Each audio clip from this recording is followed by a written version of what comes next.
clarity and a sense of certainty that what we do is going to bring them great value in return. So it's super important that we say a price, we stick to it, and we support it with whatever facts or data or information that we can to help them to understand that it's going to help them to get the results. The only two things I struggled with was one, Dothan, Alabama, the southern half of Alabama, Montgomery South.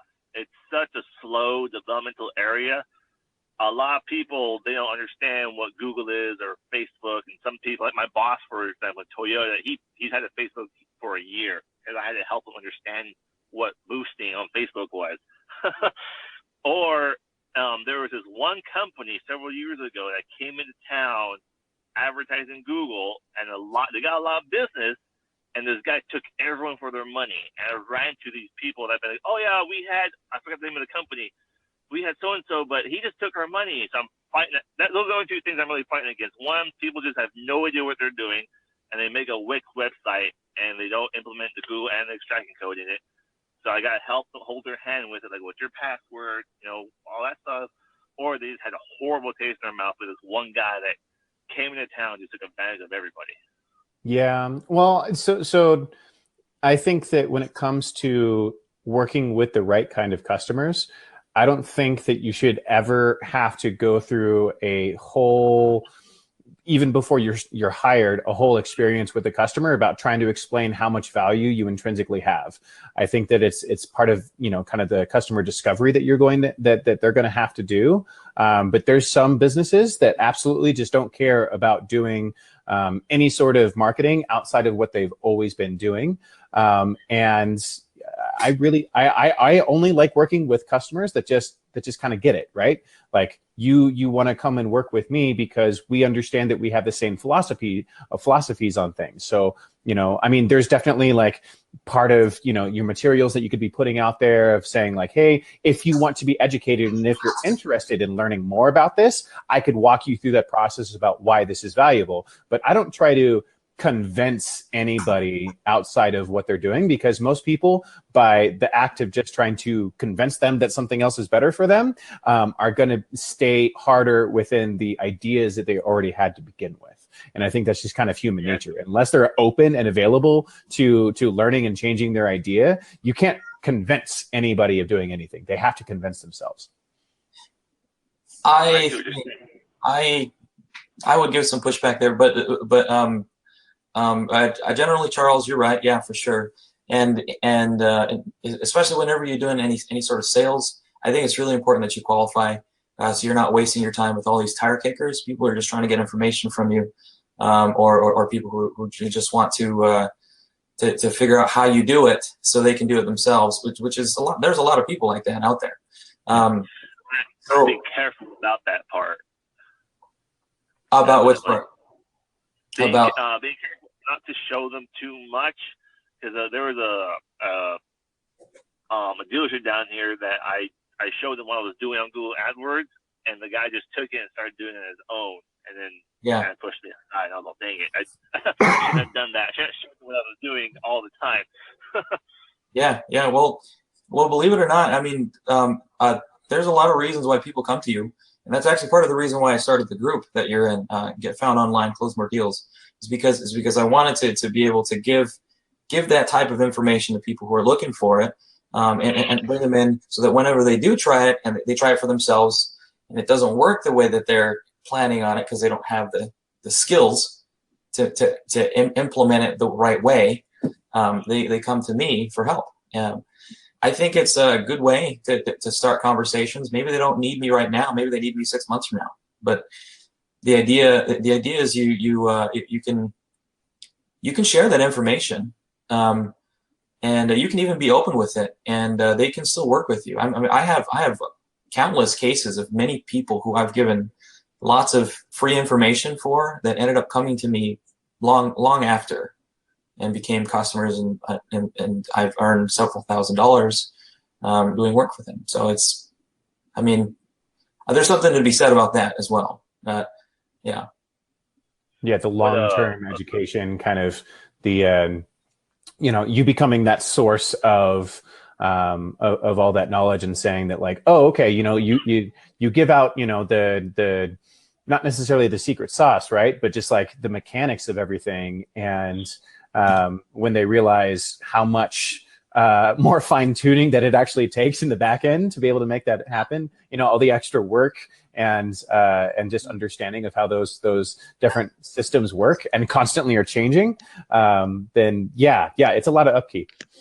Yeah, and you know what? Like it's important to be an expert. It's important to be positioned as an expert. So it's important to share that information and show that you know what you're talking about. But at the same time, all the information that you share, you can share everything you know, and people will still fall short because they don't have one thing, and that's your experience.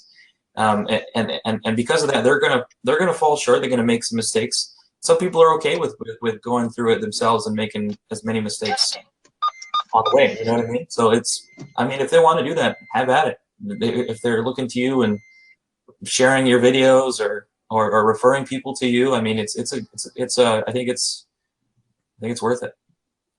Absolutely. All right. Well, Anthony, I'm just going to go ahead and put you on mute again here, man. And then me and Diego are going to get started here real shortly. Yeah. Good talk. Oh. Awesome. Okay.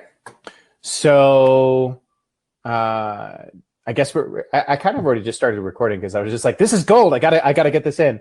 So essentially I just want to, I'll probably just kind of probably cut off this beginning part and probably use it maybe for something else later on. But essentially I just want to start off by welcoming the people, everybody, because, this wasn't necessarily, again, promoted over a long period of time. I just started this yesterday and was like, oh, hey, there's a lot of interest and, oh, people want to do this tomorrow. Okay, I better figure out something, right? And so I'll do like, basic introduction, and then I'll just let you introduce yourself, and then we'll just kind of get into the basic things. I did want to, just kind of go over like a couple of the questions that I believe I sent over to you. I don't know if you got that email or not. But just like things like that we could talk about, like what tools do you use? How do you maintain a high level of trust? How do you communicate differently remotely compared to being in person? What kind of apprehensions did you have about this kind of working situation? How did you overcome them? And the question that I think that's gotten some really fun answers was, what processes have you have to put in place so that it was necessary or easier to work this way? And then anything else you wanted to kind of talk about in the meantime and whatnot. But those are just some fun ideas to kind of start off with the conversation. But this is going to be like the stopping and starting point. So welcome, everybody. Thank you so much for joining us. Today I have Diego with me. And we're just going to be talking about what it's like working remotely. So Diego? Hey, what's up, guys? My name's Diego. I own a small digital agency called Tech Web Design Group. And we specialize in getting people more leads and automating people's sales processes, basically getting people to pay you more money using your online properties. And I'm here for the conversation. I'm here for the discussion. Fantastic. So, one of the places I like starting off with, because I'm just such a tool geek, is what are the different tools that you use, not necessarily to run your business, but to communicate with your clients, your customers, and kind of have that constant touch point. Yeah, well, I use a ton of stuff. I mean, pretty much all my work. I can only think of one client that I meet in person right now. So. Pretty much all my work is distance. Through the internet, through phone or text or whatever. Mm-hmm. And yeah, so pretty much everything that I use is based in the cloud somewhere. I have some sort of cloud storage or cloud drive or something like that to hold everything. I communicate through like particular cloud service that you like using. Oh well, I have a full list here, so I wrote it down. Nice. So I use like messenger bots, things like ManyChat. I also use things like email marketing software, which I use Drip email marketing. Okay. The online project management, because I have to meet with people on different parts of the earth to get done. So I use Asana. That one's really good. And then there's Trello, which is I think everybody knows about. Mm-hmm. I also do some live video conferencing. I'm still kind of new to it, but I'm working my way into the expertise. Start there. So I use Zoom. I use Join.me and Be Live, and they're all pretty good in their different respects. Yeah. Nice. Yeah, go ahead. Well, I was going to say that like one of the video conferencing softwares that I use actually outside of this. So this actually has not only just the webinar function, but it does have like a private room function as well for you to be able to do one-on-one chats or conferences compared to webinars. So got to do a shout out for Big Marker that we're using right now. But I also like for instantaneous video communications is appear.n. And very much the same way that Big Marker does very easy webinars, like essentially no download, no anything for that. And you don't even have to sign up for a user profile or anything. You send them the link and they accept permissions on their browser for the microphone and the video, and they're inside a call. It is probably the easiest way that I've been able to do video conferencing with people. And of course, they have like a mobile app. And what's really cool about it is like that link is like a room that you hold, and the app will notify you if someone goes inside that room. And so it's like, oh, hey, someone needs to video chat with me and is popping in there. You know, and instead of you like having to wait on video and doing that on your phone and eating up battery and service and all that sort of thing. But you could also like lock it down so that if you're in the room, they have to like, you know, knock, and you have to like accept permissions for them to be able to actually enter in the room, and they have to enter in their details and whatnot that way. That's a fun platform. That in terms of all those other platforms, I've checked them out, I've used them, and I've stuck with Appear.n, and it's free services for up to 4 people at the same time, and if you pay for it, you could have up to 12. Nice, it's not bad. Yeah, yeah, and I think it's like, I don't know, $7 or $8 a month or something like that for the paid service. So definitely worth checking out. I also use like you see my cat back there. I also like using like the cloud document software like Office 365. There's Google Drive. I also use you know, a lot of like Slack and Facebook Messenger. A lot of people on Facebook Messenger. So yeah. It's funny how often that you end up doing a lot of business communication over Facebook Messenger. Yeah. It's a lot different. I mean, when I first got into this, I wasn't expecting it to. I mean, it was a lot more difficult. You had to have Skype. If you didn't have Skype, then you had to have some other sort of software, and most of it didn't work. Skype never works. Of course. And so you'd spend like this an hour or 40 minutes like going back and forth trying to get online with each other. And it was a pain. Waste of time. Yeah. And I'm just glad everything's kind of progressed quite a bit. Yeah, absolutely. All that stuff. So now it seems like that you use a lot of competing softwares. Do you use really all those softwares because you have different clients that are interested in different platforms?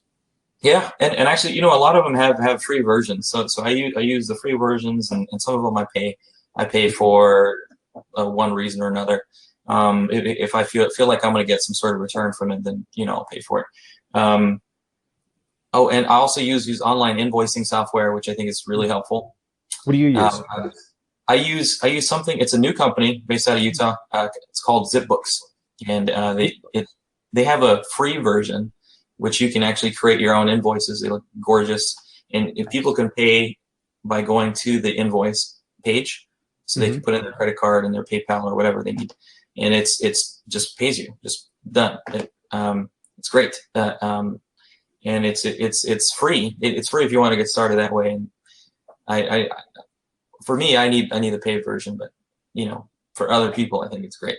At least, especially when you're just trying a new software and saying, like, is this worth it? Do I know how to use it? Is it, you know, is it going to be something that's hard to set up or something like that? A lot of people, especially like, again, I think I was just kind of I get bored on evenings sometimes, and when I get bored, I just go look up like fun softwares on the App Store. So I probably downloaded 5 or 6 different CRMs on my phone, and was just checking them out and subscribing to their services, and kind of playing around with it and everything like that. And thankfully, they have free versions that I could go and check out, so I don't have to like pay for seeing the functionality and seeing if I like it and that sort of thing too.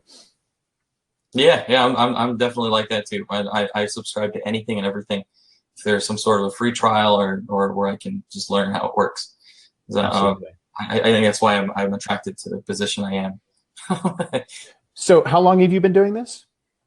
Let's see. Well, I started part-time like about 7 or 8 years ago. I have to look at the calendar to find out exactly how long.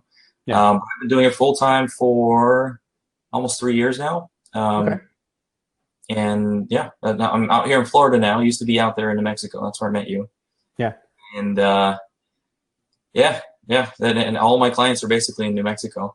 So I have to communicate with them that way. And I think it really helps if they've met me before and they know that I'm not some crook. So that helps. But now that you're no longer accessible, right? Being in person and everything. How did you transfer that relationship with your clients from I'm here in New Mexico, I could actually see you, you could see me, we could have meetings in person, to we are only going to be communicating digitally? I think it was pretty seamless. I mean, a lot of people are actually using the internet a lot more, and most of my clients are they're already using this stuff. So it's not that much of a stretch. People are okay with Skyping their family. People use FaceTime to talk to their family across the United States. So people are okay with video chat. And then there's stuff like Snapchat and Instagram stories and Facebook stories. It's kind of getting people used to that. So I don't think it's really that much of a stretch. People, it wasn't that it's not that difficult now, at least. I don't remember 7 years ago. I remember it was a pain in the butt 7 years ago. I just don't remember how much time I wasted. Right. All of a sudden you're like, technology's been getting a lot easier now, and then you could use all these things to be able to communicate. Yeah. So how do you keep organized with all of these different platforms that you're using with various different clients? Do you have like spreadsheets of like what, your different accounts with different clients, and how do you kind of stay on top of using these various platforms when you're switching between still doing the same type of work, but doing it in these different areas? How do you manage all that? Well, I think it's important to keep some sort of like internal documents for your clients. If you're doing online work, you should do some sort of like a proposal that's written down, where you outline everything that you're supposed to do, the deadlines, what's included, the key performance indicators, that sort of stuff. Keep track of it, and if you have Google Drive or something like that, create a folder. Just have that folder, their stuff, so all of their docs is in there. If their details on which platforms they use and how to log in, that sort of stuff should all be together and linked together, easy to find.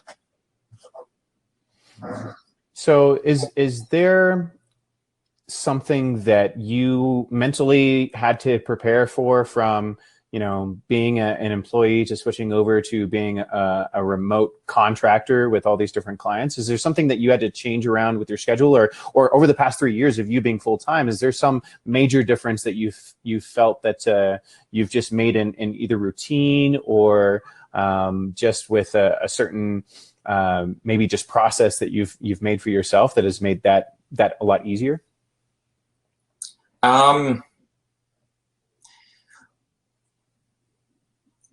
I wouldn't say that I've changed too much. I mean, I already did a lot of phone calls, so I used to call people even when I was working 3 or 4 years ago, before I did this full time. I was calling people over the phone a lot. So it doesn't really change when you move further away. You just have to pay, maybe long distance, maybe.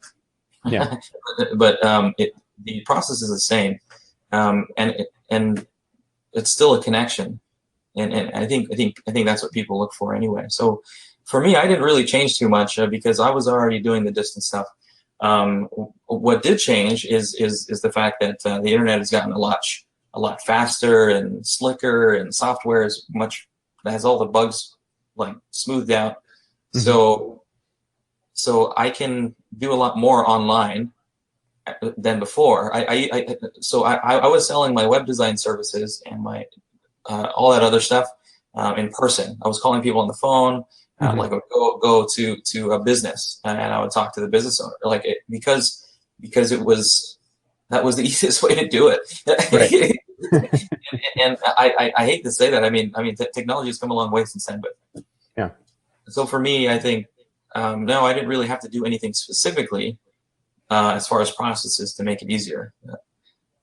Well, what about like kind of working from home all the time, or where typically are you working from? Is it from a specific office, or do you feel like you want to travel around a lot more, or now that you could be essentially location independent, right? Do you feel that you have to be in an office to be productive? Well, I typically work from here. This is my office here. Yeah. You can see my bookshelf in the back. Mm-hmm. And there's actually a closet with clothes in it. But I use this place to pretty much. This is where I like to work from. It's my little space. It's to be honest, I find it really hard to work away from home. To work. To go to like the you see all these pictures of like entrepreneurs with a laptop on the beach. I tried bringing my laptop to the beach and I realized you can't see the screen. It's totally black, and it does nothing.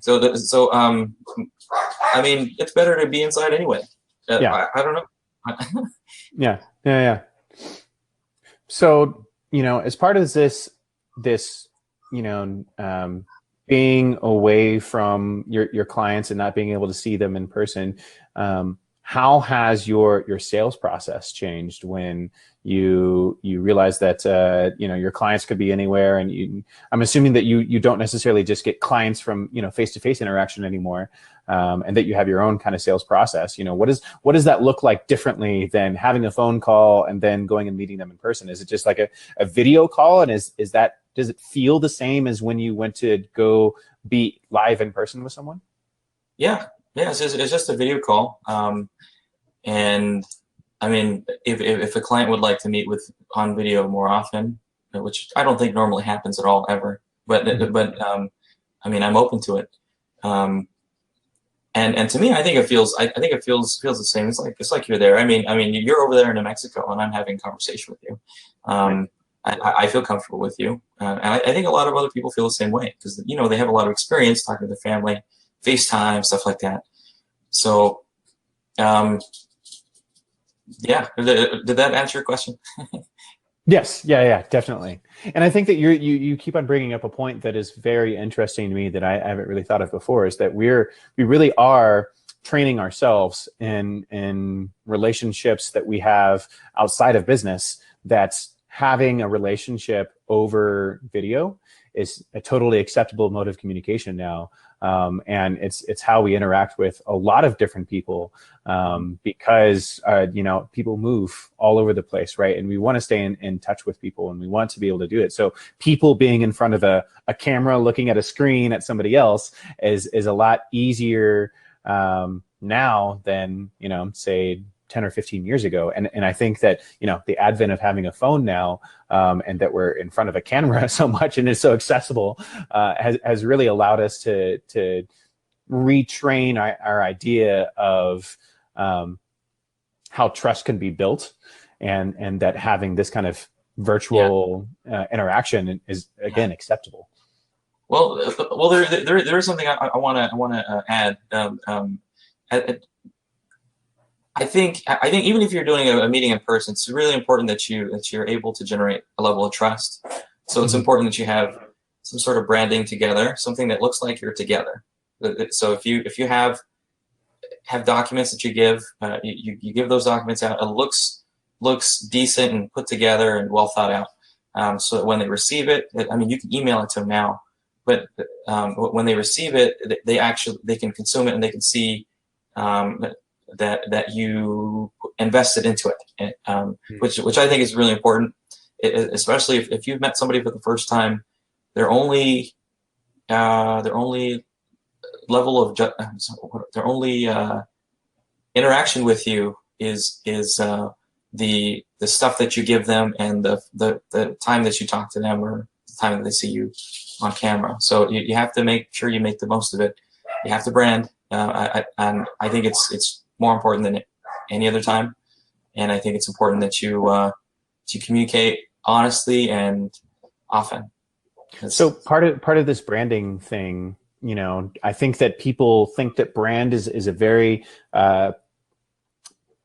segmented aspect of how we're interacting with. I think that you bring up a very interesting point of any document that you send over should be branded, right? Are there aspects that you've seen that that you've been either impressed by with someone else with the way that they've branded something that was surprising to you, or an aspect of branding that you think that people most often forget about?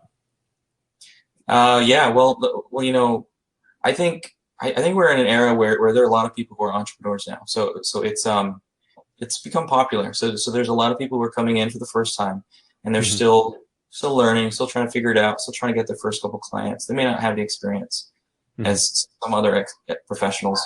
So they kind of take the hackathon mentality, and they kind of just hack together some materials or some offers and they put it out there. So sometimes it'll just be like a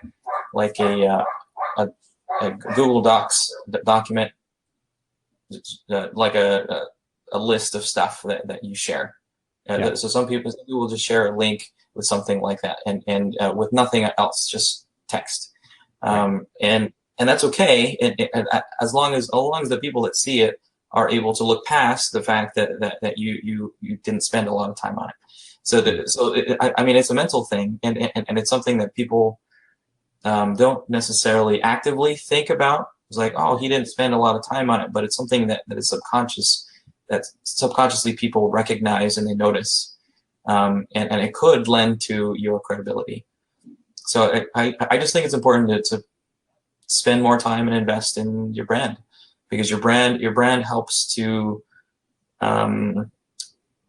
keep all of your offers and communications together in one cohesive brand.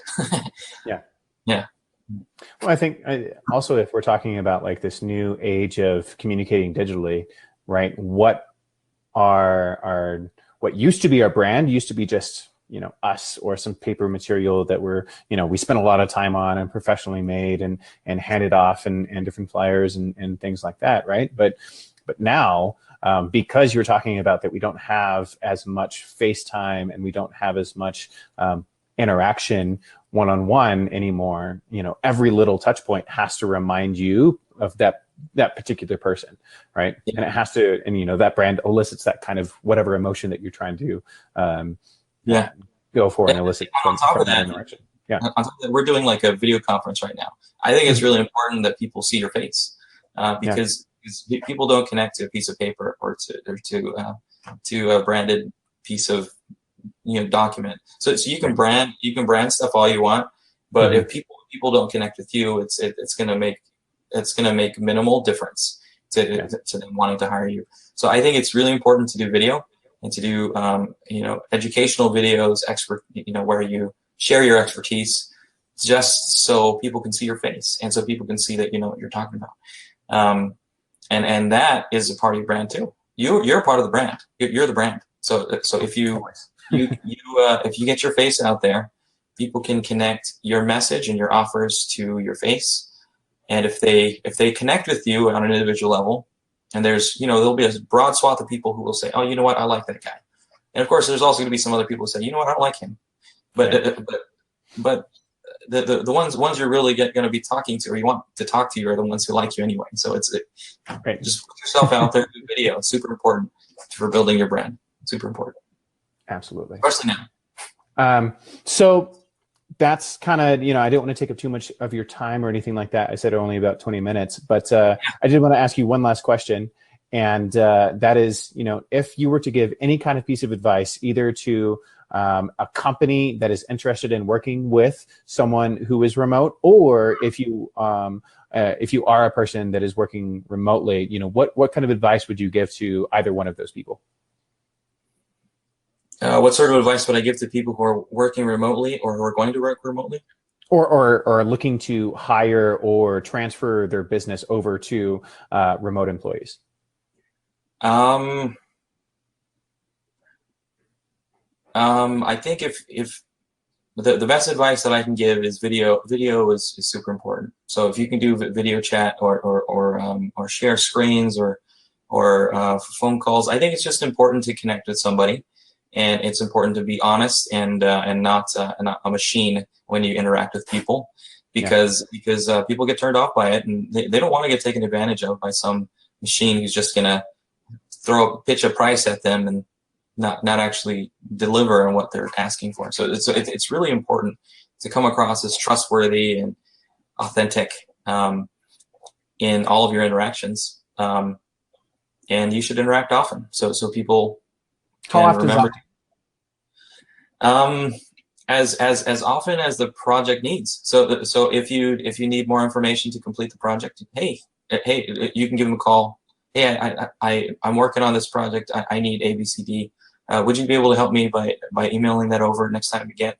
Or you can message them on Messenger, or you can do some sort of like monthly consultation with your client, or to talk about stuff that needs to be done for the month.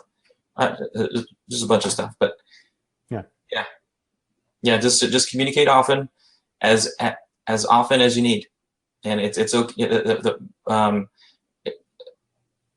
And as soon as the meeting becomes not profitable, that's when you should cut it off. But perfect. Yeah. That's awesome, man. Well, I appreciate you coming on here and talking with me about a extremely wide slew of different subjects across the board here, man. I very much appreciate it. Yeah, we had a hand raised, but I think he's gone. Yeah, I think he was just saying hello when we were doing our introductions. Got it. Okay. Yeah, awesome, man. Well, I'm going to go ahead and stop the recording, but we will go ahead and say goodbye to everyone, and thank you so much. See you guys as well. And the recording's done.